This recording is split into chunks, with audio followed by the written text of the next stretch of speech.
புனித யோவான் எழுதிய தூய நற்செய்தி அதிகாரம் 15 இறைவார்த்தைகள் 12 தொடக்கம் 17. அக்காலத்தில் இயேசு தம் சீடரை நோக்கி கூறியது, நான் உங்களிடம் அன்பு கொண்டிருப்பது போல நீங்களும் ஒருவர் மற்றவரிடம் அன்பு கொண்டிருக்க வேண்டும் என்பதே என் கட்டளை.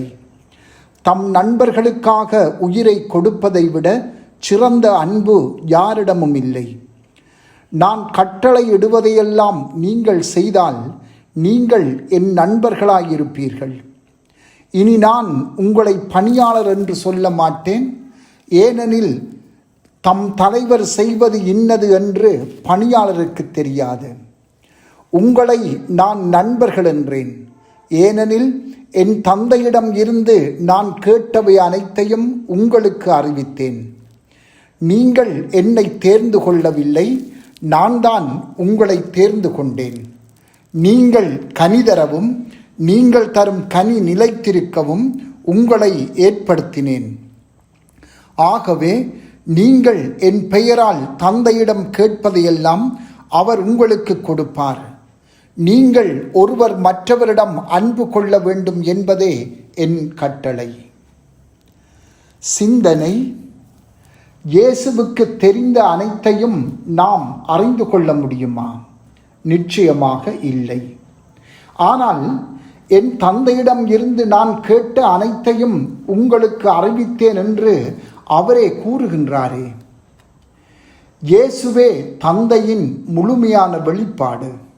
ஆயினும் இயேசுவுக்கூடாக தந்தை அனைத்தையும் வெளிப்படுத்தி இருந்தாலும் நாம் வரையறுக்கப்பட்டவர்களாக இருப்பதால் எமது உள்வாங்கும் திறனும் வரையறுக்கப்பட்டதே.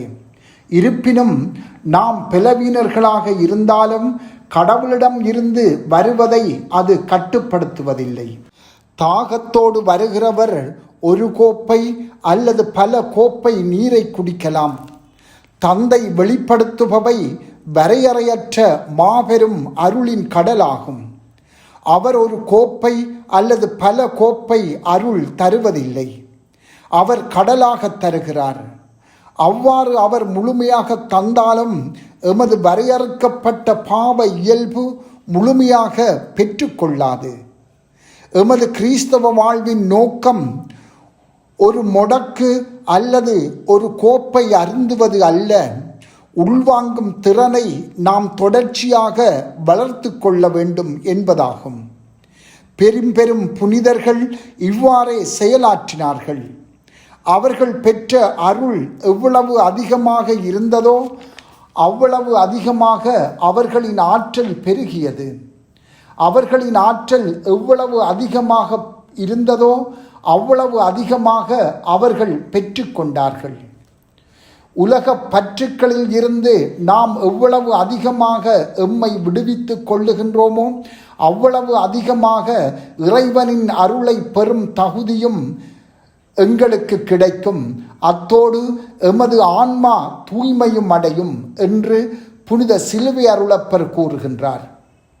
புனித தோமஸ் அக்வைனஸ் கூறுவது, இறையியல் நற்பண்புகளான நம்பிக்கை, எதிர்நோக்கு, அன்பு ஆகியன சிறப்பாக அன்பு இறை அன்பை ஏற்கும் எமது உள்ளத்தின் திறனை விரிவாக்கும் என்கின்றார். எந்த ஒரு ஆன்மாவிலும் அருள் குடிகொண்டிருந்தால் அந்த ஆன்மா மரணத்துக்கு பின் விண்ணகத்தை சென்றடையும் என்பது உறுதி. ஆயினும் இந்த உலகத்தில் வாழும் போது ஓர் ஆன்மாவின் அருளை பெறும் திறன் எந்த அளவுக்கு விரிவடைகிறது என்பதை பொறுத்தே நித்தியத்தில் அது அனுபவிக்கும் மகிமையின் அளவும் அமையும். தன் நண்பனுக்காக உயிரை கொடுப்பதை விட சிறந்த அன்பு யாரிடமும் இல்லை என்று கூறிய இயேசு சிலுவையிலே தன் உயிரை மற்றவர்களுக்காக கொடுத்தார். இவ்வாறு அவர் அன்பின் ஊற்றாக இருப்பது மட்டுமல்லாமல் அன்புக்கு மாதிரியாகவும் இருக்கின்றார். இந்த அன்பை நாம் உள்வாங்கிக் கொள்வதும் வாழ்வதும் கடினமாகும். கொடுப்பதை விட பெறுவதே சிறந்தது என்றும், சேவை செய்வதை விட பிறரிடம் இருந்து பெறுவதே மேலானது என்றும் பிறருக்கு முன்னுரிமை கொடுப்பதை விட எம்மை பாதுகாத்து கொள்வதே நல்லது என்றும் எளிதில் நாம் ஏமாந்து போகலாம். இத்தகைய ஏமாற்றுக்களில் இருந்து விடுபடுவதற்கான ஒரே வழி இயேசுவுடன் நட்பு கொள்வதே ஆகும். நான் உங்களுக்கு கட்டளையிடுவதை செய்தால் நீங்கள் என் நண்பர்களாய் இருப்பீர்கள். கடவுளுக்கு கீழ்ப்படிவதன் மூலமே ஒருவரால் அவரை அன்பு செய்ய முடியும். இத்தகைய கீழ்ப்படிதலை நாம் உடனே அடைந்து கொள்ள முடியாவிட்டாலும் செபம், தவம் மற்றும் அவருடைய கட்டளைகளுக்கு உண்மையாய் இருப்பதன் மூலம் நாம் அதில் வளர முடியும். நாம் என்ன செய்ய வேண்டுமென்று அவர் கட்டளையிடுகிறார். நான் உங்களை அன்பு செய்தது போல நீங்கள் ஒருவர் மற்றவரை அன்பு செய்ய வேண்டும் என்பதே அவர் சொல்லும் கட்டளை. இயேசு தமது உயிரை எமக்காய் கொடுத்து எம்மை அன்பு செய்தார். பதிலாக நாமும் மற்றவர்க்காய் எமது உயிரை கொடுக்க அழைக்கப்பட்டுள்ளோம். அதன் அர்த்தம் என்ன? எமக்கு முன் மற்றவர்களை பற்றி சிந்திப்பதும், அவர்களின் உண்மையான தேவைகளை முன்கூட்டியே அறிந்து கொள்வதும், அவர்களின் மீட்புக்காக உழைப்பதுமே ஆகும். கடவுளின் எல்லையற்ற அருளின் கடல் எவ்வாறு எமது வாழ்வில் பாய்கிறது என்பதை இன்று சிந்திப்போம்.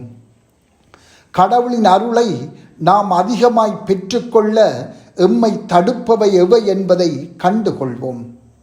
மற்றவர்க்காய் எமது வாழ்வை அர்ப்பணிக்கும் முயற்சியில் ஈடுபடுவோம். செபம்.